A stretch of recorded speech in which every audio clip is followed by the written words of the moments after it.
Sou autista e não preciso de cura. A verdade que ninguém te conta. Você já parou para pensar por que, quando alguém descobre que é autista, a primeira reação de muita gente é perguntar: mas tem cura? Como se ser autista fosse tipo ter uma gripe, uma doença passageira que precisa ser eliminada. Como se a pessoa estivesse presa dentro do autismo, esperando para ser resgatada. Mas e se eu te contar que essa pergunta, aparentemente inocente, carrega uma violência gigantesca, porque ela parte do pressuposto de que existe algo errado, quebrado, defeituoso. E isso dói. Dói em quem ouve, dói em quem vive, dói em quem passa a vida inteira tentando ser normal, só para descobrir décadas depois que nunca precisou mudar, que o problema nunca foi ele. Foi o mundo que insistiu em não respeitar quem ele é. E aí vem a pergunta que ninguém faz, mas deveria. E se o autismo não for doença? E se for identidade? E se, em vez de tentar curar, a gente começasse a respeitar? A verdade é que existe uma guerra silenciosa acontecendo. De um lado, autistas lutando para serem ouvidos, respeitados, aceitos como são. Do outro, uma sociedade que insiste em empurrar terapias de normalização, que força contato visual, que pune quem balança as mãos, que trata a diferença como defeito. E o pior, tudo isso é vendido como amor, como cuidado, como o melhor para a pessoa. Mas será mesmo? Ou será que estamos traumatizando gerações inteiras em nome de um padrão arbitrário de normalidade? Porque tem muita gente que passou a infância inteira sendo consertada e hoje, adulta, carrega cicatrizes profundas, ansiedade, depressão, sensação de nunca ser suficiente. E tudo. Isso porque alguém decidiu que autismo era problema, não jeito de ser. Então, se você já se sentiu errado, inadequado, demais ou de menos, saiba, o problema nunca foi você. E esse texto vai te mostrar por quê. Aqui, você não vai encontrar mais um discurso vazio sobre aceitação que não muda nada na prática. Vai encontrar conceitos que viram o jogo. Vai entender a diferença entre o modelo médico e o modelo social do autismo e como essa mudança de perspectiva salva vidas. Vai descobrir por que a ideia de cura é tão problemática e violenta. Vai ver exemplos reais de como terapias de normalização destroem a autoestima e criam traumas que duram a vida inteira. E mais importante, vai aprender sobre autodeterminação, sobre o direito de decidir sobre a própria vida, sobre respeitar limites e identidades. Porque autismo não é defeito, é diversidade. E quando a gente finalmente entende isso, tudo muda. A culpa vira orgulho, a vergonha vira força, e a pessoa autista, finalmente, consegue respirar. Se você é autista, ou convive com alguém autista, ou simplesmente quer entender esse universo de verdade, sem romantização, sem pena, sem paternalismo, esse conteúdo é para você. Prepare-se para questionar tudo o que te ensinaram. Prepare-se para sentir raiva de algumas coisas e alívio de outras. Prepare-se para olhar no espelho e dizer, talvez pela primeira vez, eu nasci autista, eu sou autista e eu mereço respeito. Porque essa não é só mais uma conversa sobre autismo, é um manifesto, é um grito, é a verdade que precisava ser dita há muito tempo. E ela começa agora, modelo social ou médico do autismo. Muita gente passa a vida inteira ouvindo falar de autismo só a partir de um único prisma, o tal do modelo médico do autismo. É como se o cérebro autista fosse um defeito de fábrica que precisa ser consertado, ajustado, normalizado. Nesse modelo, tudo gira em torno de diagnóstico, sintomas, intervenções, escalas, laudos e prognósticos. A pessoa vira um conjunto de critérios num manual, em vez de ser vista como um ser humano inteiro, com história, contexto, afetos e desejos. Já o modelo social versus médico do autismo abre outra porta. Em vez de perguntar o que há de errado com essa pessoa, pergunta o que há de errado com o mundo que não aceita essa forma de ser. A chave muda de lugar. O foco sai da tentativa de cura e vai para a acessibilidade, adaptações e respeito. O mundo deixa de ser juiz e passa a ser coautor. E convenhamos, isso muda tudo. Quando se olha apenas pelo modelo médico do autismo, a conversa fica travada em tratamento, redução de sintomas, em como fazer a pessoa parecer menos autista para caber na norma. Só que, quando se coloca o modelo social versus médico do autismo na mesa, surge uma pergunta incômoda. E se o problema não estiver na mente autista, mas no entorno inflexível, barulhento, caótico e intolerante? Pense num shopping sem lugar silencioso, numa escola que pune quem se mexe demais, num trabalho que exige contato visual o tempo todo. Aí, a sociedade chama a pessoa de inadequada, mas nunca se pergunta se o cenário é violento para ela. E isso se conecta diretamente com o debate sobre o que é cura, conceito geral. E por que o conceito é problemático? Porque se o ambiente também adoece, curar o que exatamente? A pessoa ou a estrutura? Um exemplo prático ajuda a enxergar essa diferença na vida real. Imagine uma criança autista que odeia barulho, luz forte e contato físico brusco. No modelo médico do autismo, alguém diz: ela precisa se acostumar, vamos expor aos poucos, fazer treino, reforço, até ela tolerar. O objetivo é aproximar o comportamento dela da média, não importa o custo emocional. No modelo social versus médico do autismo, a pergunta muda: como podemos adaptar a casa, a escola, os eventos, para que essa criança não sofra? Em vez de forçar contato visual, aceitam que ela fale olhando para o lado. Em vez de castigo por tampar os ouvidos, oferecem fones abafadores de som.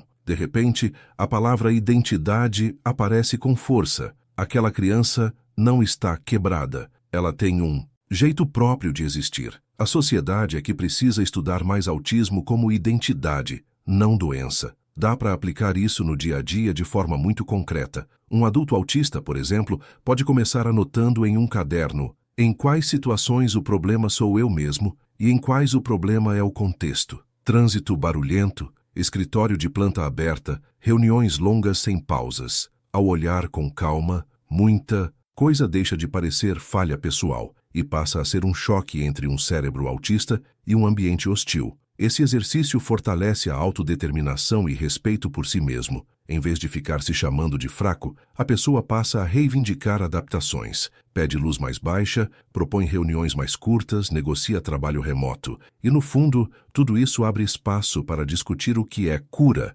conceito geral. E por que o conceito é problemático? Porque fica cada vez mais evidente que o alvo nunca deveria ser apagar o autismo, e sim criar condições de vida digna para uma identidade legítima. E essa mudança de lente prepara o terreno para questionar ideias bem mais profundas sobre o que é ser autista no mundo de hoje. O que é cura? Qual é o conceito geral de cura? E por que o conceito é problemático? A palavra cura carrega um peso gigantesco. Quando alguém diz "vou te curar", está embutido ali um pacto. Existe algo errado, doente, defeituoso, que precisa ser eliminado ou corrigido. No senso comum, cura significa restaurar um estado anterior de saúde, fazer voltar ao normal, apagar o problema. Pensa numa gripe. Você toma remédio, descansa e, em alguns dias, volta ao que era antes. A gripe sumiu, você foi curado. Simples, né? Mas e quando o tal problema não é uma gripe e sim parte constitutiva de quem você é?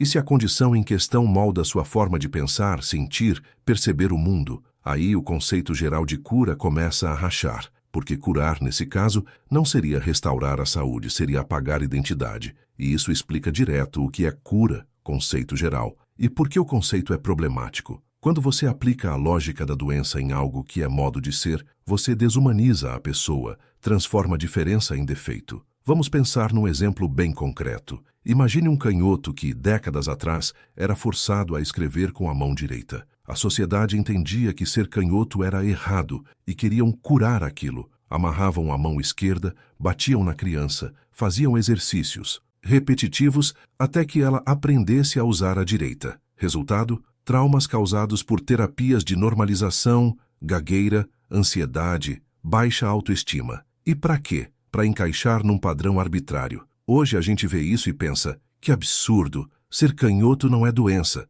Pois é, mas a mesma lógica ainda é aplicada ao autismo. Terapias que tentam normalizar comportamentos autistas, forçar contato visual, punir movimentos repetitivos, exigir abraços, operam nessa mesma crença. Isso aqui precisa ser curado. Só que autismo como identidade, não doença, é justamente o oposto dessa visão. Autismo não é gripe, é jeito de existir. Agora, por que essa ideia de cura é tão problemática especificamente no contexto autista? Porque ela parte do pressuposto de que existe um você verdadeiro, escondido debaixo do autismo, esperando para ser libertado, como se o autismo fosse uma casca, uma prisão, e não a própria essência da pessoa. Isso nega completamente a autodeterminação e respeito. Quem define o que é melhor para um autista? Quem diz que falar olhando nos olhos é superior a falar olhando para o chão? Quem garante que abraçar é mais valioso do que respeitar o espaço pessoal?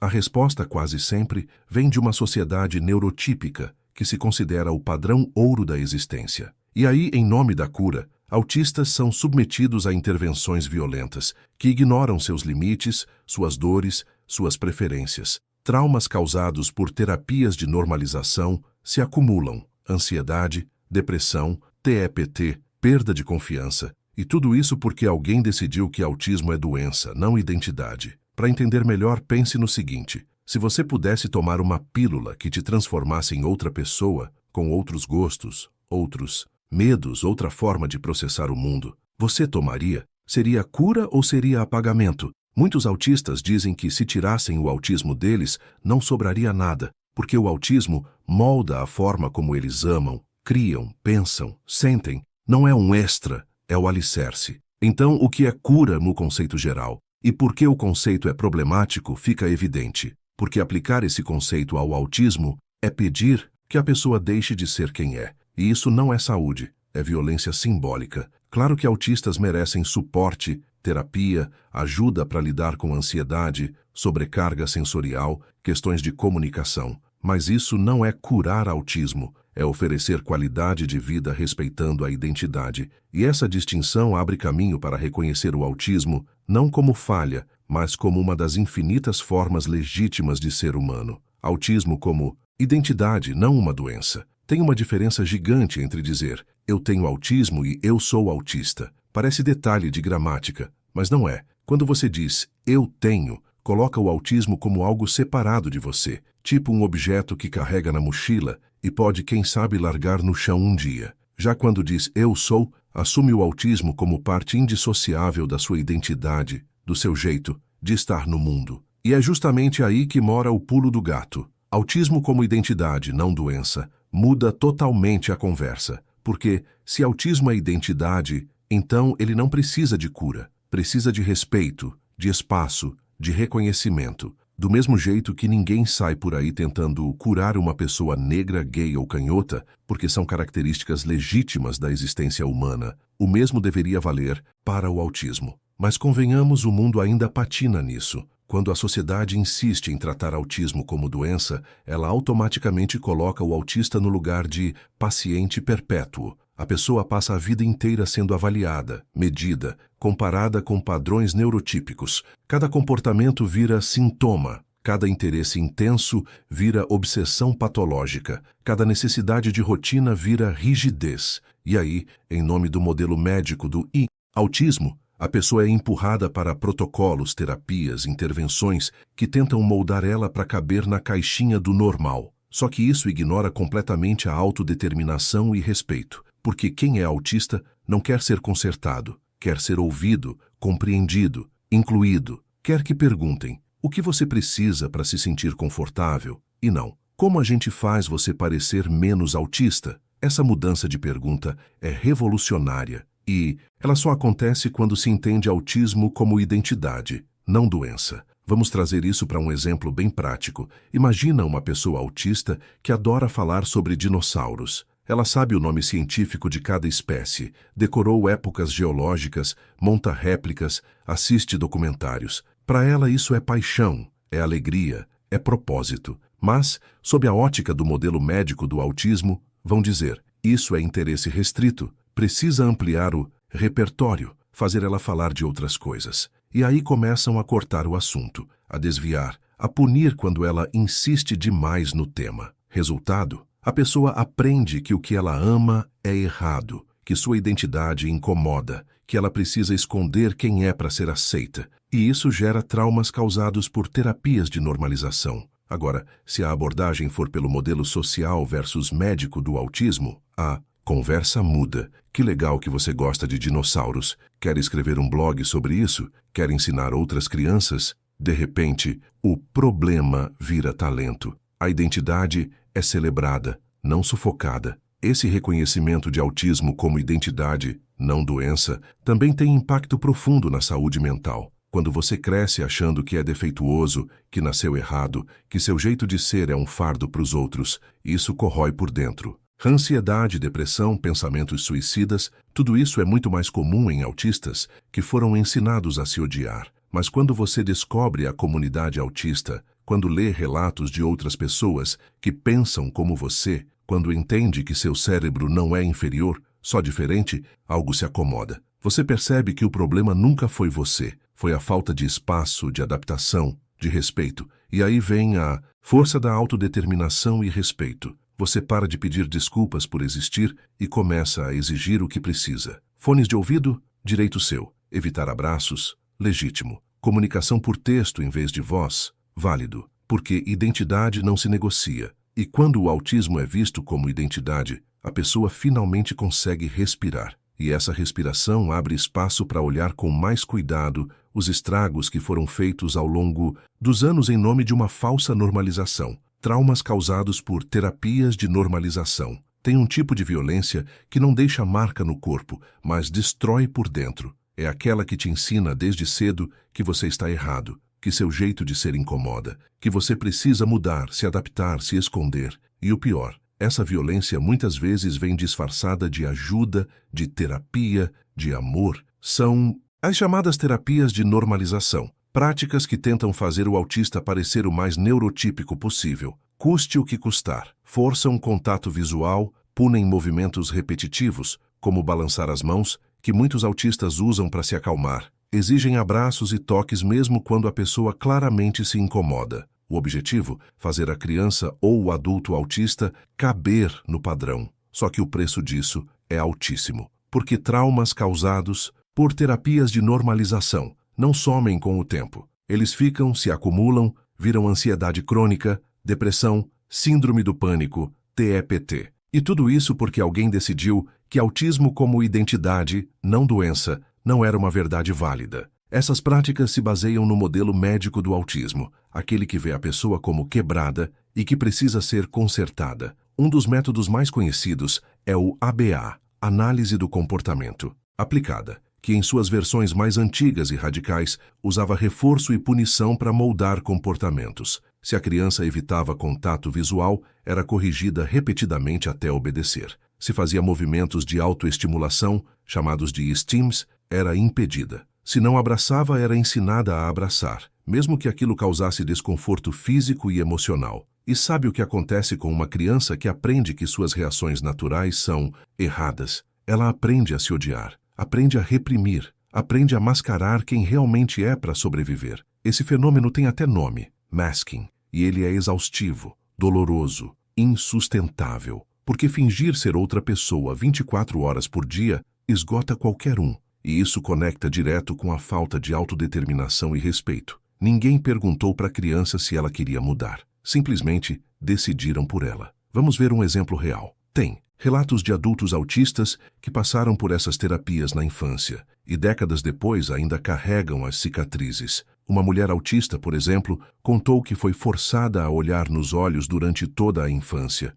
Para ela, contato visual era doloroso, como olhar diretamente para o sol. Mas a terapeuta insistia, segurava o rosto dela, repetia, olha para mim, até que ela obedecesse. Hoje, adulta, ela não consegue mais olhar nos olhos de ninguém, sem sentir uma onda de pânico. O que deveria ser terapia virou gatilho. Outro exemplo, crianças autistas que gostavam de balançar as mãos, um movimento que ajuda a regular emoções, eram punidas, às vezes até com palmadas, até pararem. Resultado? Elas pararam de se acalmar da forma natural delas, e sem essa válvula de escape, a ansiedade explodiu. Esses são os traumas causados por terapias de normalização, e eles destroem justamente aquilo que deveria ser protegido, a identidade. E tem mais. Essas práticas não só machucam emocionalmente, como ensinam à pessoa autista que ela não tem direito de dizer não, que o desconforto dela não importa, que o adulto sempre sabe mais.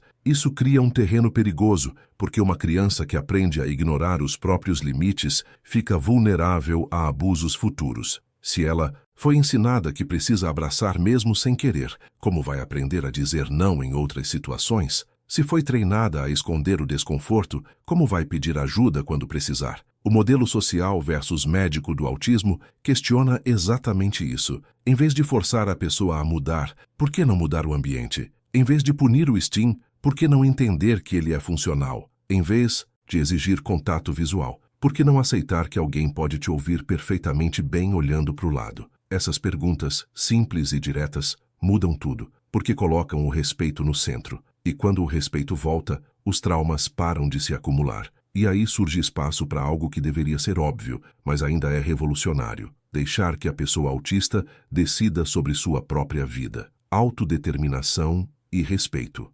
Autodeterminação. É uma palavra bonita, mas que carrega um peso enorme. Significa basicamente o direito de decidir sobre a própria vida. Escolher como quer viver, o que quer fazer, como quer se expressar. Parece óbvio, né? Mas para muitos autistas, esse direito básico foi negado a vida inteira. Desde pequenos, outras pessoas decidem por eles, como devem se comportar, o que devem sentir, até como devem demonstrar afeto. E tudo isso em nome de um suposto bem, de uma falsa proteção. Mas proteção de quê exatamente? De serem quem são. Porque, no fundo, o que está em jogo não é o bem-estar da pessoa autista, e sim o conforto de quem está ao redor. Quando um autista balança as mãos, o incômodo não é dele, é de quem olha e acha estranho. Quando evita contato visual, quem se sente desrespeitado é o interlocutor neurotípico, não ele. E aí entra o respeito. Respeitar alguém é aceitar que a forma como essa pessoa existe no mundo pode ser diferente da sua, e que isso não é problema, é diversidade. Quando se fala em autodeterminação e respeito no contexto do autismo, está se falando de devolver poder. Poder de dizer, não quero isso. Poder de escolher, prefiro comunicar por texto. Poder de afirmar, esse ambiente me machuca, preciso sair. Mas isso só é possível quando há uma mudança real no modelo social versus médico do autismo. Porque, enquanto o autismo for visto apenas como doença, a pessoa autista será eternamente infantilizada, tratada como incapaz de decidir por si mesma. Vão dizer, ela não sabe o que é melhor para ela. Nós sabemos. E aí vêm as intervenções forçadas, as terapias que machucam, as decisões tomadas por terceiros. Mas quando o autismo é reconhecido como identidade, a conversa muda. A pessoa deixa de ser paciente e vira protagonista. E aí, finalmente, ela pode dizer, eu sei o que preciso, e você vai me ouvir. Um exemplo prático disso é o conceito de nada sobre nós sem nós, que é um lema forte na comunidade autista. Significa que qualquer política, terapia, pesquisa ou decisão que envolva autistas precisa contar com a participação ativa de autistas. Não adianta um grupo de neurotípicos se reunir numa sala e decidir o que é melhor para autistas sem ouvir quem vive essa realidade. Isso é paternalismo. E paternalismo, por mais bem-intencionado que pareça, anula a autodeterminação e respeito. Então, se você é pai, mãe, professor, terapeuta ou qualquer pessoa que convive com autistas, pergunte. Pergunte o que a pessoa prefere. Pergunte o que machuca. Pergunte o que ajuda. E mais importante, acredite na resposta. Porque muitas vezes o adulto acha que sabe mais e ignora o que o autista está dizendo. E aí perpetua os traumas causados por terapias de normalização, porque continua impondo em vez de colaborar. Respeito também significa entender que há limites.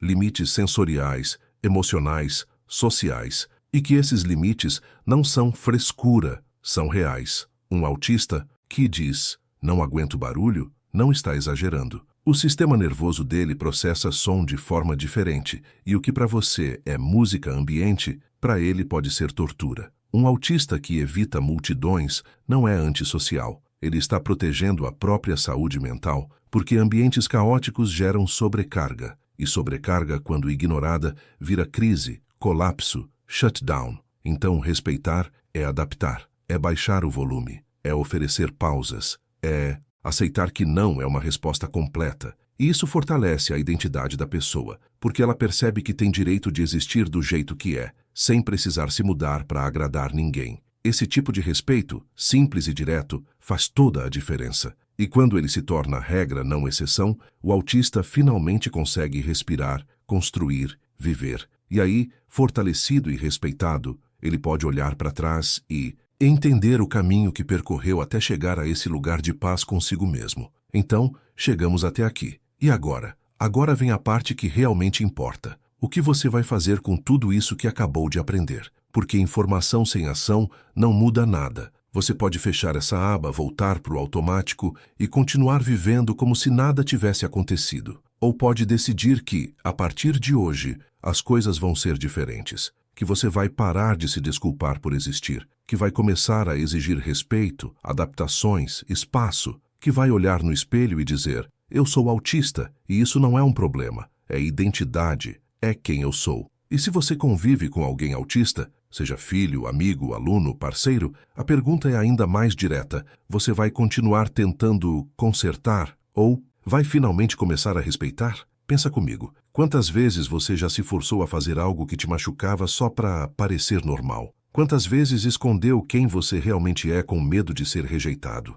Quantas vezes ouviu que seu jeito de ser estava errado? Agora imagina viver assim a vida inteira. Exaustivo, né? Pois é. E a boa notícia é que isso pode parar. Hoje, agora. Você não precisa mais carregar o peso de ser outra pessoa. Você pode começar a se respeitar. Pode parar de mascarar. Pode dizer não sem culpa. Pode pedir o que precisa sem vergonha. E se alguém disser que você está exagerando, que está sendo difícil, você pode olhar nos olhos. Ou não, porque contato visual é opcional, e dizer: não, eu estou me respeitando. E você deveria fazer o mesmo. Agora, uma provocação. O que te impede de aplicar isso na prática? Medo? Vergonha? A opinião dos outros? Porque, convenhamos, você já passou tempo demais vivendo para agradar gente que nunca te entendeu de verdade. Que tal começar a viver para você? Que tal anotar hoje mesmo 3 coisas que você precisa mudar na sua rotina para respeitar seus limites? Pode ser pequeno. Vou usar fone de ouvido no ônibus.